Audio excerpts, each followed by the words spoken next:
कभी गैस, कभी कॉन्स्टिपेशन, खाना खाने पे अनईजीनेस होना, स्टूल पास करना मुश्किल और पेट को लेके अगर आप बहुत परेशान हैं, इरिटेबल बाउल सिंड्रोम पर आज मैं डिटेल डिस्कशन करने वाली हूँ।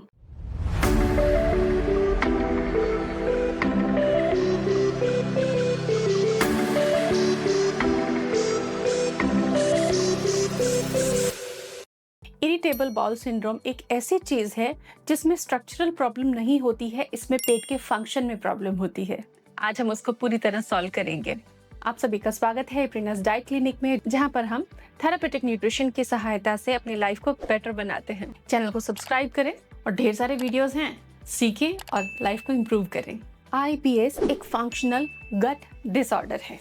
क्लिनिकल स्टडीज को देखें तो IBS की कंडीशन में गट और ब्रेन का जो कम्युनिकेशन होता है, जो एक्सेस होता है, वो डिस्टर्ब हो जाता है और इसकी वजह से ये प्रॉब्लम क्रॉनिक हो जाती है। छोटे छोटे सिम्टम्स को आप इग्नोर करते रहते हैं और धीरे धीरे ये अपनी जड़ जमाती चली जाती है। तो आज के वीडियो में आप क्या समझने वाले हैं? आज के वीडियो में हम समझेंगे कि IBS क्या है, क्यों होता है और इसके अलावा इसका कंप्लीट सोल्यूशन, क्या खाना है, क्या नहीं खाना है, कैसे खुद को फिट करना है, सब कुछ। तो अब हम साइंटिफिकली समझेंगे कि IBS है क्या। IBS में गट जो है ओवर सेंसिटिव हो जाती है, जिसको कि हम विसरल हाइपर सेंसिटिविटी कहते हैं। इस प्रॉब्लम में प्रॉब्लम दिखाई नहीं देती, फील होती है, इसीलिए आप कंफ्यूज होते हैं कि शायद गैस बन गई होगी, शायद कॉन्स्टिपेशन हो गया होगा, लेकिन वो प्रॉब्लम की जड़ तक आप नहीं पहुंच पाते क्योंकि वो दिखती नहीं है, केवल फील होती है। IBS के मेन ट्रिगर्स क्या हैं? क्यों होता है IBS लोगों को? अगर आपको IBS है, क्योंकि मुझे बहुत सारे मैसेजेस मिले हैं मेरे प्रीवियस वीडियो में जो कि मैंने गट के ऊपर शेयर किया था। आपकी प्रॉब्लम के लिए ये वीडियो लेकर आई हूँ। पूरा देखें, समझें, सीखें और इम्प्लीमेंट करें। IBS का एक बहुत बड़ा ट्रिगर है आपका तनाव। अगर आप लंबे समय से तनाव में है ना, तो ये प्रॉब्लम आपको हो सकती है। इर्रेगुलर खाना, लेट से खाना, प्रोसेस्ड खाना खाना या एंटीबायोटिक्स या किन्हीं मेडिकेशन का इर्रेगुलर यूज, ये सारे फैक्टर हैं जो IBS पैदा करते हैं। अब तक की प्रैक्टिस में मैंने यही देखा है कि जितने IBS के पेशेंट होते हैं ना, उनमें स्ट्रेस बहुत ज़्यादा होता है और उनका रूटीन इर्रेगुलर होता है। ये बहुत प्रैक्टिकल चीज़ है। अगर आपके साथ ऐसा है तो कमेंट में लिखिए, क्योंकि जब आप शेयर करेंगे अपनी बातों को तो दूसरों को भी बहुत हेल्प मिलेगी और दूसरों की बातों से आपको बहुत हेल्प मिलेगी। IBS दो तरीके का होता है, सबको एक तरीके के सिम्टम्स नहीं होते हैं। अब मैं 3 इसके टाइप्स बताने वाली हूँ, आपको इसमें से अपना टाइप पहचानना है। IBS C यानी कि कॉन्स्टिपेशन डोमिनेंट, IBS D यानी कि डायरिया डोमिनेंट और IBS M यानी कि मिक्स्ड। उसमें मिक्स्ड रिस्पॉन्सेज हो सकते हैं या दोनों हो सकते हैं। जब आप अपनी प्रॉब्लम का टाइप समझ जाएंगे ना, तो सोल्यूशन भी आपको मिल जाएगा। IBS की प्रॉब्लम में सबसे ज़्यादा डिस्टर्ब होता है वो है गट का माइक्रोबायोम।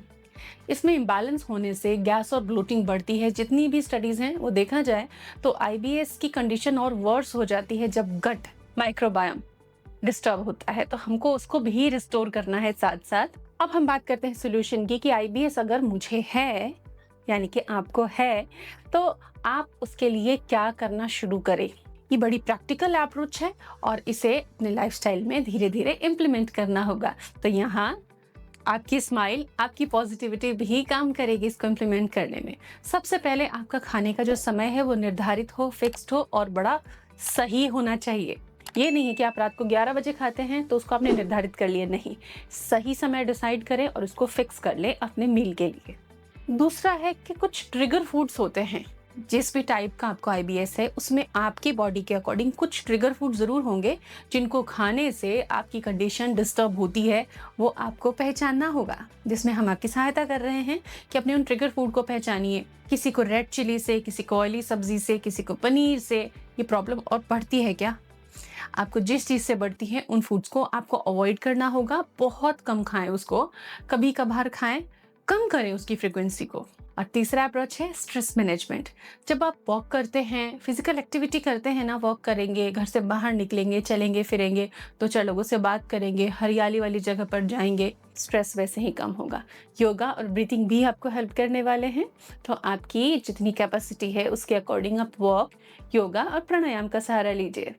इससे आपकी बॉडी में फील गुड हार्मोन्स बढ़ना चालू हो जाते हैं।